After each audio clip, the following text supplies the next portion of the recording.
Bonjour à toutes, bonjour à tous. Il avait violemment frappé un jeune place de la République à Dijon en février dernier. Cet homme de 20 ans a été jugé et condamné au tribunal hier.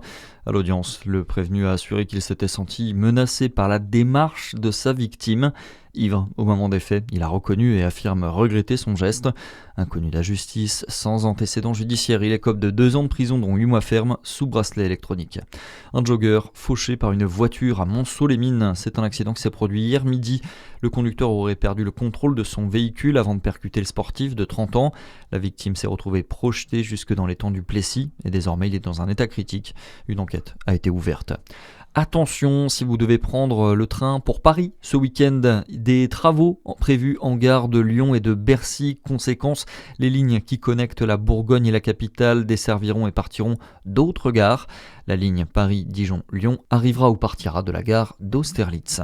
Dans le reste de l'actualité, la croissance à l'arrêt. Le PIB français stagne au premier trimestre selon le bilan publié aujourd'hui par l'INSEE, alors que de récentes prévisions tablaient sur une légère hausse jusqu'à 0,3%.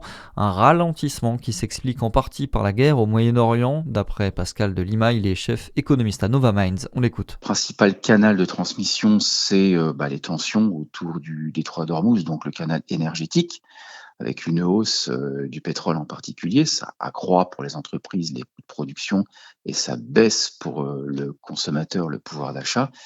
Mais il y a aussi le canal des chaînes d'approvisionnement avec beaucoup d'incertitudes sur les flux commerciaux, l'attentisme des entreprises.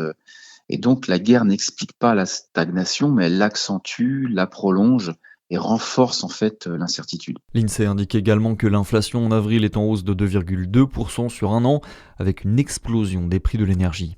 Prudence sur les routes cet après-midi et ce soir. Bison futé voit orange sur tout le territoire national dans les deux sens de circulation. C'est même rouge dans le sens des départs pour l'Île-de-France. Plus largement, Bison futé prévoit des difficultés, des ralentissements sur l'ensemble des grands axes à partir du milieu de l'après-midi jusqu'en début de soirée. Dole, une nouvelle fois mise en avant sur TF1. On a appris cette semaine que le marché des Halles était une nouvelle fois sélectionné pour participer à l'émission Votre plus beau marché. C'est le marché jurassien qui représentera donc la Bourgogne-Franche-Comté qui va tenter de surclasser les 23 autres concurrents. Et puis le foot franc-comtois en deuil. On a appris la mort de Michel Crevoisier cette semaine.